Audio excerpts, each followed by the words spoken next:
Pour finir de répondre à Elisabeth, il y a aussi la partie Nicolas Sarkozy, c'est quelqu'un qui fait 1 heure de footing par jour. Donc là, il arrive en prison et il se dit comment je vais faire. Et il se retrouve dans une salle minuscule où il suffoque extrêmement rapidement et il doit faire ses cours sur un tapis et c'est épouvantable. Et juste Il a fini ses propos avec c'est épouvantable. C'est quoi qu'il n'a pas compris dans le concept de la prison? On te prive de tes droits et de tes libertés, quoi, de tes droits. Tu m'as compris. Tu as entendu? T'as dit, il était dans une pièce, il suffoquait. Mais tu croyais qu'il allait faire quoi? Déjà qu'il a passé une peine magnifique, lui. Il prend 5 ans, il fait 21 jours. Et les 21 jours, très bonne ambiance. Hein. Carla Bruni, tous les jours là, avec sa guitare à rendre fou. Les avocats, les allers-retours, tellement il y en a tardé. Sarkozy dit, reste, il y a une place, allonge-toi là. Hein. Il dormait avec lui. Les 2 gardes du corps payés par le contribuable français, ça c'est magnifique. Hein. Parce que quand il est ressorti, il a écrit un livre. Il a demandé à ChatGPT. Le dit, oh, il y a moyen d'écrire un livre, tout ça. J'ai fait 21 jours de prison. Je suis un ancien président de la République française.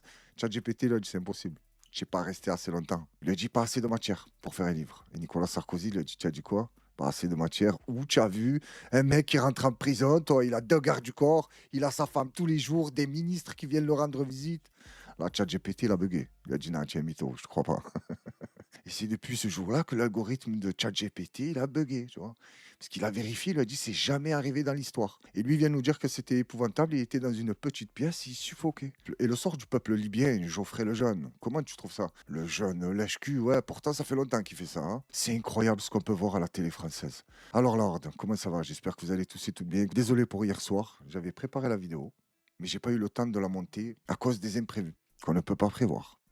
C'est donc que je vous demande de m'excuser. Parce que dans l'avant-dernière vidéo, j'étais plein de mardi 21h, mardi 21h. Et il y a des choses de la vie qui font que mardi 21h, j'étais pas là. Mais je tiens à vous remercier à toutes et à tous pour votre soutien et vos commentaires. Bienvenue nouveaux abonnés. N'hésitez pas à... Je le dis plus, ça y est, j'en ai marre. Et d'ailleurs, j'ai pris une décision. Tant que j'ai pas atteint les 10 000 abonnés, je me coupe plus les cheveux, ni je me rase la barbe. Je peux te dire que je vais avoir la coupe de Francis Lalanne. Hein. Donc les amis, on s'installe, on se prend à boire et à manger. Et c'est parti pour une soirée de folie. Youhou! On va écouter ce monsieur qui va t'expliquer rapidement qu'entre pays, il n'y a pas de fratrie, d'amis, je sais pas quoi, il n'y a que des intérêts. D'ailleurs, je crois que c'est le général de Gaulle qui a dit ça. On n'a pas d'amis, on n'a que des alliés ou un truc comme ça. Genre, fais confiance à personne. Écoute ce qu'il va te dire. Ils savent très bien que les planètes, la conjonction des planètes fait que, tôt ou tard, soit par la voie militaire, soit par la voie de la négociation, les Américains et les Russes seront d'accord. Et ce jour-là, les Européens qui ont tout construit depuis 3 ans sur une position violemment anti-russe, ce jour-là, toutes ces élites et tous ces dirigeants sont tous balayés. Et à mon avis, l'Europe aussi sera balayée, elle n'existera plus. Le premier pays qui partira, c'est l'Allemagne pour aller retrouver du bon gaz pas cher qui a fait sa puissance et sa prospérité. Moi, il y a une seule question que je me pose, c'est comment ces gens peuvent faire autant ce qu'ils veulent de nous. Voilà, ça m'intrigue. Parce que je suis sûr que ces gens-là, tu les as en face de toi et tu parles avec eux, ils sont pas intéressants. Ils doivent être mauvais, méchants, tu vois, égoïstes. Ils doivent avoir tous les défauts du monde. Hein, parce que pour faire ce qu'ils font au peuple et à tous les pays concernés, c'est qu'il faut être mauvais. Mais comment ces gens-là arrivent à faire ce qu'ils veulent de nous? Ça m'intrigue énormément. Comment ils arrivent à saucissonner des millions de gens? Comment ils font? Le diviser pour mes régner, ça y est, ça c'est fait. Mais il n'y a pas que ça, c'est pas possible. Moi, je te mens pas, j'en ai marre de dire des trucs comme ça. Moi, pour moi, personnellement, je sais que c'est mort. S'il n'y a pas une guerre ou tu vois une révolution, mais énervé, hein. C'est pas tu sors avec des drapeaux, tu dis s'il vous plaît, laissez-nous manger, laissez-nous nous réchauffer. Ah non, ils s'en battent les couilles, hein. Parce qu'ils ont fait en sorte que tu n'arrives pas à manger et te réchauffer. Pourquoi croire que quand tu vas sortir dans la rue, leur dire s'il vous plaît, on en a marre, on veut manger, on veut boire, ils vont te dire ah, c'est bon, on te laisse. Non, ils te laisseront pas. Ils en ont rien à foutre. On va écouter Eric Zemmour. Ce type aurait dû bosser dans la publicité. Bon, la publicité raciste, tu vois. Mauvaise pub. Écoute ce qu'il va te dire sur les juges et la justice française. Je sais pas où il va les chercher, ces conneries. Qui me harcèle. Je subis un djihad La Cour de judiciaire. cassation qui a Je subis un djihad judiciaire. Ça veut dire quoi? Il s'est fait juger par des juges de Daesh? Comment ça, un djihad judiciaire? Mais c'est impressionnant comme il voit l'islam de partout, ce type. Déjà, j'aimerais juste savoir ça, et c'est une vraie question. Est-ce qu'il existe des juges en France qui sont musulmans? Moi, je viens de me poser la question pendant que j'écoutais ces conneries. Est-ce que ça existe en France? confirmé la ces Cour de condamnations, cassation, elle est aussi absolument. contre vous. Oui, elle est Ouais. contre moi, absolument. Oui, absolument. Absolument. Je suis désolé, je ne sais pas ce que c'est qu'un discours de haine, monsieur. Je ne sais pas. Il ne sait pas c'est quoi un discours de haine. Et là, ça m'interroge sur le fait de est-ce qu'il a déjà écouté ces discours à lui? Repasse-toi juste des petits passages de toi de temps en temps, tu vas voir c'est quoi un discours de haine, hein. C'est pas compliqué. C'est une invention. Ça n'existe pas. Vous ne pouvez pas définir précisément. Normalement, la justice, c'est des faits précis. Qui Vous comprenez? s'appuie Vous avez qui s'appuie volé. sur la loi. Attendez, vous avez volé, vous avez tué, vous avez escroqué. Sur des faits précis, mais si tu appelles à tuer des gens ou à détester des gens ou à brûler des gens, la loi elle peut te dire ça, c'est interdit. Tu ne dois pas avoir un discours de haine. Ça peut exister. Non, pour toi, le discours de haine, tu sais pas ce que c'est, ça existe pas. On peut dire ce qu'on veut, ça serait bien.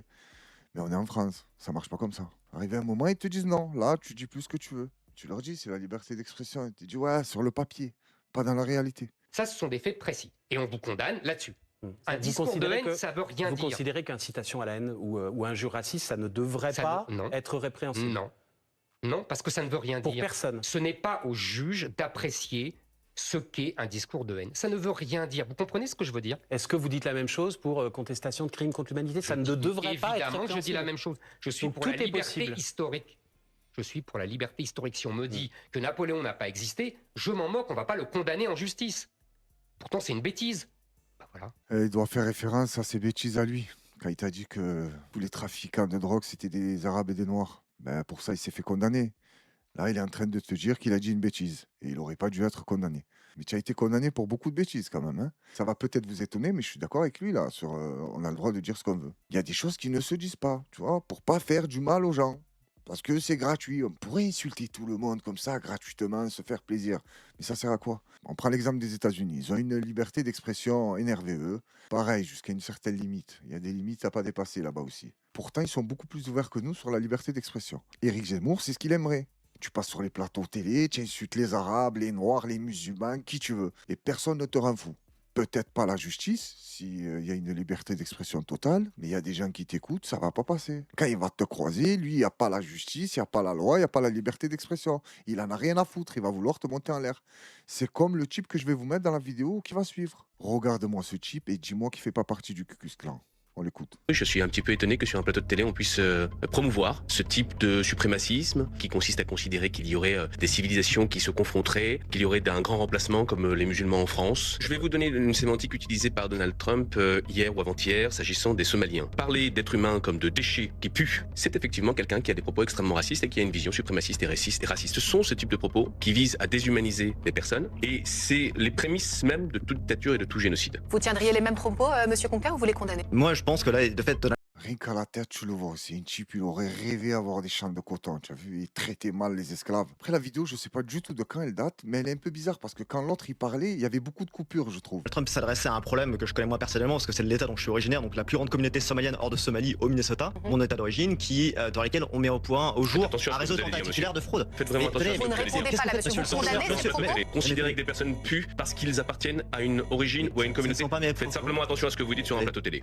Vous les Ouais. condamnez ou pas, pour être Qu'est-ce que clair? c'est que Juste, cette monsieur, barbare, vous les là, condamnez télé- ou vous les condamnez pas? Attendez, Donald Trump, il a des menaces et il est élu par son peuple et il y a une liberté d'expression La dans question le était, style. est-ce que vous condamnez les propos de Donald Trump? Mais Non mais je vous pose juste cette question, au moins vous dites oui ou non et... j'estime qu'il y a des personnes qui, on a à se poser la question pourquoi est-ce qu'elles sont entrées de manière légale ou illégale, et de fait, là, il y a une La volonté de question mettre. n'est pas ça, c'est est-ce que vous pensez vraiment que ces personnes sont des déchets humains qui puent? Mais Je pose la absolument, question. non, mais c'est pas la question. C'est la Bah question. si, c'est la question, C'est c'est ce la qu'a dit question Donald qu'on Trump, veut c'est ce ce qu'il a soir. prétendu, et Moi, on vous pose une question. Est-ce que vous mais pouvez y c'est pas vous répondre qui posez la ou est-ce que vous question, n'avez pas c'est- le courage Est-ce de que vous répondre? condamnez ces Mais moi, propos de je Donald ne Trump condamne ou pas. Je dis, c'est pas. Vous ne condamnez pas, vous ne c'est condamnez pas. C'est qui ce type?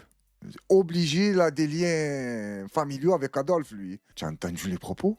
Elle lui a dit c'est la question, elle a dit non, c'est pas la question. Si, c'est la question. Est-ce que toi, tu penses que les Somaliens, ils puent et je sais pas quoi? Il lui a dit non, c'est pas la question. Bon, on a compris, hein, parce que juste avant ça, il a dit quoi? Ouais, mais Trump, il a été élu par son peuple, il y a une liberté d'expression. D'accord, il y a une liberté d'expression. Ok, mais on peut dire aussi que vous êtes des gros bâtards. Parce que détester des humains comme nous qui n'ont pas la même couleur, ok pour la liberté d'expression, mais si tu me permets d'être libre dans mon expression, allez vous faire foutre, toi, Donald Trump, et tous les bâtards qui te ressemblent. On va écouter rapidement le petit coup de gueule de Greg Tabibian. Oh Greg, oh lâche-le le bonnet, mon cousin. Où tu le fais tirer, mais tu n'as pas chaud dans les studios et tout. Oh, moi j'ai commencé à regarder les premières vidéos de Greg Tabibian. Quand il commençait ses vidéos dans la cuisine là, avec placard jaune et blanc. Oh, il avait une voix, il était insupportable. D'ailleurs, dans une vidéo à lui, il a dit oh, je sais pas comment ils avaient fait pour m'écouter. Il avait une façon de parler. Oh, c'était lourd, hein. Et je l'apprécie bien, Greg, même si des fois, j'étais pas d'accord avec lui, mais à 1000%. Mais généralement, j'aime bien ce qu'il raconte. On va écouter. Tous ces salopards, allez, de bourgeois, on va être de gauche, qui se permettent de donner des leçons, je pense que c'est un très mauvais signe quand la gauche en France commence à être pour la guerre. Allez, les 5 dernières minutes. Vous savez, c'est très simple. La gauche. Je vais vous expliquer rapidement la gauche. Tous ensemble. C'est Charles finalement Mike, la raison pour laquelle ils veulent envoyer les jeunes se faire tuer, c'est comme ça, ils ont les femelles pour eux. C'est vrai qu'il en a besoin, des soins. C'est l'histoire des singes. Face à la concurrence, parce que on envoie les jeunes singes se faire tuer, et les vieux singes restent avec les Il faut se dire femelles. les choses, l'avenir va être noir. Je ne cache pas que je ne m'attendais pas du tout à ça quand il a coupé la parole. Il a dit attends, écoute, ils veulent t'envoyer à la guerre pour baiser vos femmes. Bon, j'ai pas compris l'intervention, mais c'est pas faux ce qu'il raconte. Bien sûr qu'il t'envoie les hommes crevés. Regarde en Ukraine. Ça y est, les hommes, il n'y en a plus. Hein. Il reste que les gavés. Et tu as vu toutes les Ukrainiennes qui restent? Tu crois que c'est pourquoi tout ça? Qui va combler tout cet amour? Ceux qui sont morts sur les champs de bataille? Non, non. Ceux qui sont restés avec les millions et tout ce qui s'ensuit. Ben, d'après eux, la bourgeoisie française, c'est ce qu'elle cherche à faire. À envoyer toutes les racailles, et tout, à les crever et laissez-nous vos femmes, vos sœurs, vos mères. Ne vous inquiétez pas, on va bien s'occuper d'eux. Même ça, j'en doute. Là, petite vidéo histoire de détendre l'atmosphère. C'est un influenceur ou un humoriste. Je tombe souvent sur ces vidéos, mais il n'y a jamais son nom. Et en plus, vous le savez, moi et les noms, j'ai du mal à les retenir. On va écouter ce qu'il raconte. Il va nous parler de la jalousie qui nous entoure. Parce qu'il y a des gens qui te disent « je suis très content pour toi ». Mais une fois qu'il ouvre sa bouche et tout ce qu'il raconte, tu te poses la question « est-ce qu'il est vraiment content pour moi ?» Parce que ses propos, ils ne collent pas avec mon bonheur. Hein. J'ai du mal à comprendre. Moi, je t'ai acheté une nouvelle voiture, quoi. Ouais. Ah ouais, bien. Audi A3. Magnifique, on l'a. Audi A3. 2020. C'est le phase 1, celui-là, c'est le phase 1. Ouais, c'est le phase 1. Ouais. Ouais, j'ai remarqué direct, j'ai remarqué. Parce que les feux dans le phase 2, ils sont plus... Ouais, c'est le phase 1, celui-là. Mais il est bien, ça va, moi j'aime bien. Il est propre, ouais, voilà. Ah, t'as pas mis le volant Alcantara, toi? Le volant Alcantara, non, j'ai pas. Non, t'as pas mis, ouais. Puis, ouais, il manque cette option. Ah ouais? Mon pote, il a cette option, ouais. Ouais. Mon pote, il l'a. C'est le volant Alcantara, ouais. C'est bien. Tu l'as le volant chauffant? Volant chauffé, tu l'as pas? Non, tu l'as pas volant chauffé, ouais, tu l'as pas. Mon pote, il a cette option, c'est un truc de fou, genre l'hiver et tout, ça sert de fou. Ouais, c'est pas mal ça aussi, c'est bien, ouais, bah oui. Pile. Ah, Théma, c'est ça que je vais te montrer, Théma. Le problème des nouvelles Audi A3, c'est la courroie. Genre, c'est le défaut sur ce modèle. C'est genre, ce modèle, c'est ce défaut-là. Ah ouais, ouais, il y a un défaut, genre sur celui-là. Moi, j'ai pas de problème. Limite, à un moment donné, ils voulaient faire un rappel national, tu vois. Ils se sont dit, c'est pas grave. Mais genre, ce modèle-là, c'est le défaut, c'est ça. C'est la courroie, je trouve ça. Roule bien, tu vois. Non, roule bien, mais genre, c'est pour plus tard, c'est pas. Ouais, j'ai capté. Non, mais en vrai, c'est une bonne voiture, en vrai. Ouais, ça va, t'es bien sinon. Ouais, elle est bien. C'est un leasing, c'est quoi, c'est un leasing? Non, je l'ai acheté. Tu l'as acheté? Ouais, je l'ai acheté, frérot. Je l'ai acheté et franchement, ça va, moi je suis content de mon achat après. Non, bah t'es fou, moi aussi je suis content de ton achat, frérot. Pas de... Il a critiqué pendant 1 heure, il n'a pas bégayé. Quand il lui a dit ouais, je suis content pour toi, il a commencé à bégayer. Et attention, il y a 2 sortes de jalousie. Il y a celui qui est jaloux de ce que tu possèdes, genre ton matériel, et il y a celui qui est jaloux de ta personne, de qui tu es. Je ne sais pas c'est lequel le plus inquiétant des deux. Moi, je ne te mens pas. Je n'ai pas ce sentiment de jalousie. Je vous le jure, Lord. Parce que pour moi, c'est un combat perdu d'avance. Je m'explique rapidement. Le fait que je sois jaloux de toi, parce que tu as une belle voiture, une belle femme, une belle maison, une belle situation, un méchant salaire, tout ce que tu veux. Le fait que je sois jaloux de toi, est-ce que ça va me donner tout ça? Non. Mais pourquoi je vais me faire chier à être jaloux de toi? C'est une perte de temps, bordel. Le temps que je perds à être jaloux de toi, je peux le consacrer à autre chose. Et pour ce qui te concerne, tant mieux. Que le créateur te rajoute encore plus et que tu as tout ce que tu mérites et tout ce que tu désires. Voilà comment je pense. Et si je peux t'aider à avoir plus, c'est avec plaisir. Mais tout le monde ne pense pas comme ça. Et j'en connais. Ils aimeraient bien réussir ou ils réussissent eux. Mais toi, ils aimeraient bien, mais quand ils te voient que tu commences à entreprendre des choses, tout ça, ils commencent à parler un peu comme lui. Ouais, mais tu devrais pas, ça c'est un peu chaud. Tu es vraiment sûr que tu veux faire ça? Tu as bien réfléchi? Et boucle là, au lieu d'encourager ton pote ou ton frère ou ton cousin ou celui que tu aimes bien, tu es là, tu essaies de lui casser son délire. Encourage-le, sois content pour lui, aide-le si c'est possible. Vous vous dites ami ou frère ou cousin, mais tu as la haine de lui. Je souhaite vraiment que le Créateur apaise vos cœurs. Dites Amen ou Amen. C'est la même chose. Là, on va écouter rapidement ce monsieur qui va se foutre de notre gueule, mais en deux, hein. La vidéo, elle dure 14 secondes. Écoute, c'est quoi sa passion? Alors moi, j'ai une passion infinie pour les kebabs. Ouais. Pour le coup, c'est de la street food. C'est de la street food. Enfin, bon, allez, Après, la qualité des kebabs étant comme tout variable. Oui, c'est la qualité de la viande. Voilà. Mais j'ai une passion pour les kebabs. Je sais même pas pourquoi je suis tombé sur cette vidéo. J'ai cliqué, j'ai entendu. J'ai une passion infinie pour les kebabs. Je lui me prends pour un con. Comment ça, tu as une passion infinie? J'aimerais beaucoup savoir dans quel contexte il a sorti cette histoire de passion infinie pour des kebabs. Lui, tu sais, c'est quoi son fantasme? Quand j'ai entendu ça, j'ai compris c'est quoi son fantasme, lui. Se faire fouetter par un maître kebabier. Tu as vu un hameau moustachu là avec le chapeau, te le saucissonne comme un kebab et lui il crie embranche-moi, maître kebabier. Te le fait tourner comme ça. Mais d'un autre côté, il n'a pas tort. Parce que le kebab, ça commence à devenir un truc de riche. Hein. Lui, il m'a pas l'air d'être au RSA, on est d'accord. Mais les gens qui travaillent là, qui gagnent des 1003, 1004, une fois qu'ils ont payé le loyer et les courses, et c'est tout. Hein. Pense pas que j'allais allonger la liste, hein, c'est tout. C'est déjà énorme, hein, parce que si tu croyais que j'allais rajouter ci et ça, non, non, ça s'arrête au loyer et aux courses. Et même le kebab, tu l'oublies. Il va falloir économiser, tu vois, quand tu as 15-20 euros, là, tu sors les petits, tu vas prendre deux kebabs, tout le monde est content. On vit soi-disant dans un pays, un des plus puissants du monde, et ton peuple, il galère à se payer des kebabs. C'est devenu une passion infinie pour des bourgeois ou des riches, ou je sais pas qui est ce type, mais tu m'as compris, il m'a pas l'air d'être en galère. C'est pour ça que je trouve que d'un côté, il a pas tort. Le kebab, c'est devenu un truc de riche. Là, regarde-moi cette vidéo de HMI, ou HDMI, je sais pas comment il s'appelle, c'est un streamer, là, sur... Twitch, et à côté de lui, on a le rappeur Brulux. Et Brulux, vu qu'il a l'œil, il va comprendre immédiatement ce qui va se passer. Mais lui, il va t'envoyer chier fort les enfants. Ce qu'il ne sait pas, c'est que c'est les enfants de Mamadou Niang qui se trouvent juste derrière lui. Mais il n'a pas capté. Mamadou Niang, on a eu Amine le GOAT. Je suis en live, on le fait après la photo. Voilà, on a eu tout le monde. Woldo.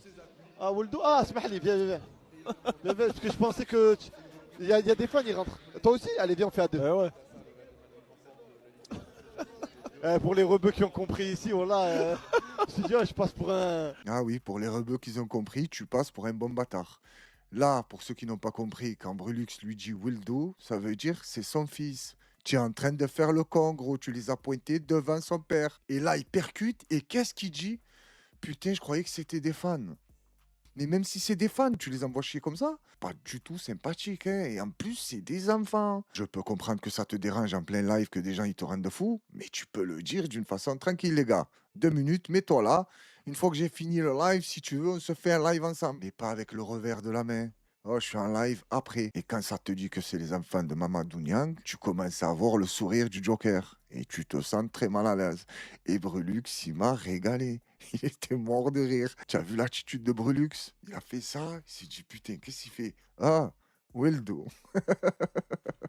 Mais là, si tu regardes bien, Brulux, il a sauvé la situation. Parce que l'autre, il en avait rien à foutre. Tu vois, on a eu Mamadou Niang, et le petit, il a dit, il y a moyen une photo. Il a dit, va là-bas, toi, tu vois pas, je suis en live. Et dans sa tête, le petit, ça a dû le perturber. Il a dû se dire, putain, mais il vient de parler de mon père, et moi, je lui demande une photo, il me pointe. Eh oui, mon petit, c'est la dure réalité de la vie. Là, on passe à une vidéo de Maëva Guénam.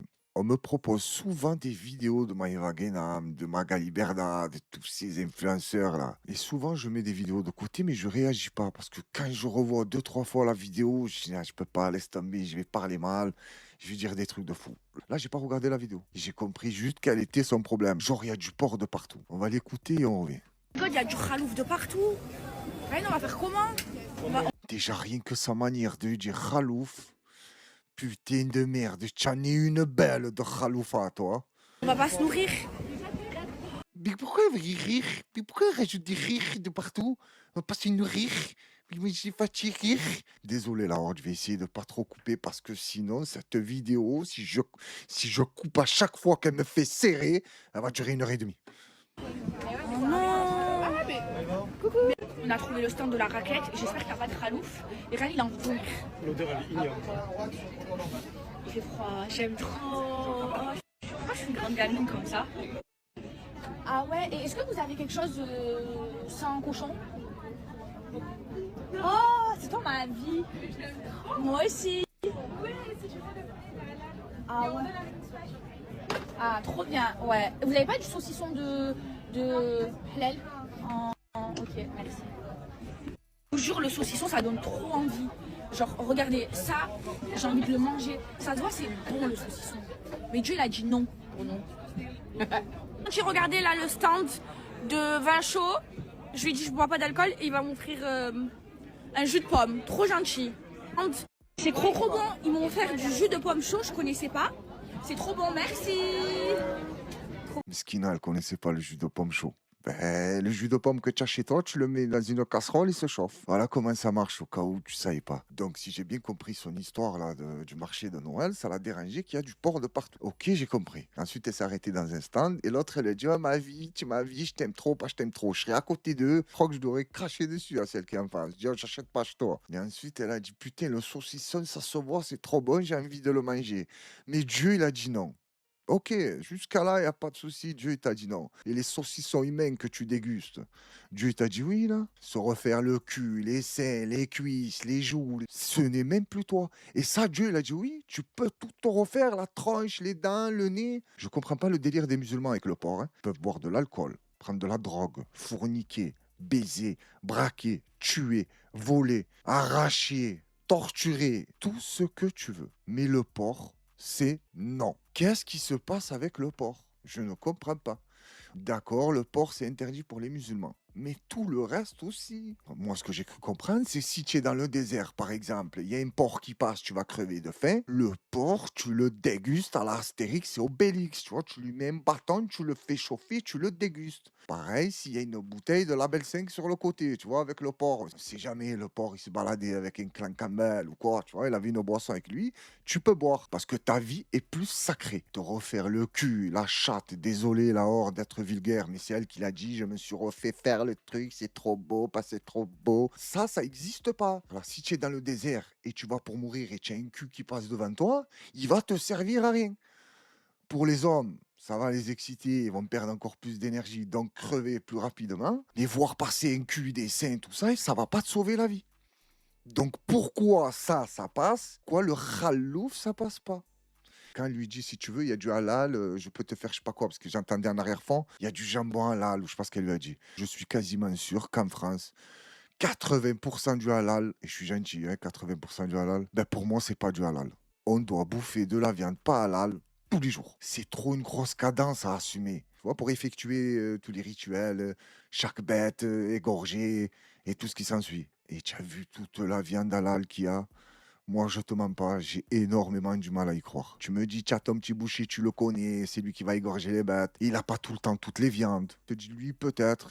C'est un bon mec, il est parti égorger, il a ramené. Mais quand tu vas dans des snacks où ça débite, ou des restaurants, des trucs comme ça, dans tous ces trucs-là, permets-moi d'en douter fortement. Voilà pourquoi j'ai tenu à mettre cette vidéo. Je ne comprends pas certains musulmans comment ils font pour choisir leurs péchés. On en fait tous des péchés, que Dieu nous pardonne, qui nous guide dans le droit chemin à tous. À nous, à elle, à vous, à n'importe qui. Mais le truc que je n'arrive pas à comprendre, c'est comment je fais pour choisir mes péchés. Ça, je peux pas parce que c'est interdit. Ça, je peux parce que je l'ai choisi, mais c'est interdit. Mais je m'arrangerai avec ma conscience et avec le Créateur. Je sais pas comment on fait ça. Je suis loin d'être parfait, la horde, moi aussi. Mais jamais tu me verras dire, oh, il y a trop de ralouf ici, moi je mange pas ci, il y a pas ce que je veux, je me barre de là. C'est aussi simple que ça. J'espère que la guerre, elle va péter, qu'on va arrêter avec ces histoires de réseaux sociaux. On verra qui va bien s'en sortir ou non. Toi, bon courage avec le cul que tu t'es fait, tu vas courir voilé. Hein.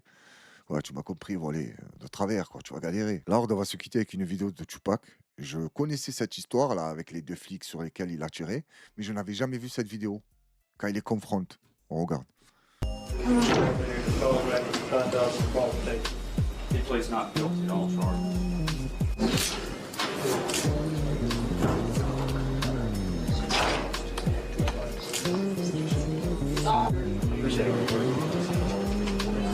Oh, ils m'ont pas l'air très sympathiques, les 2 flics. Hein.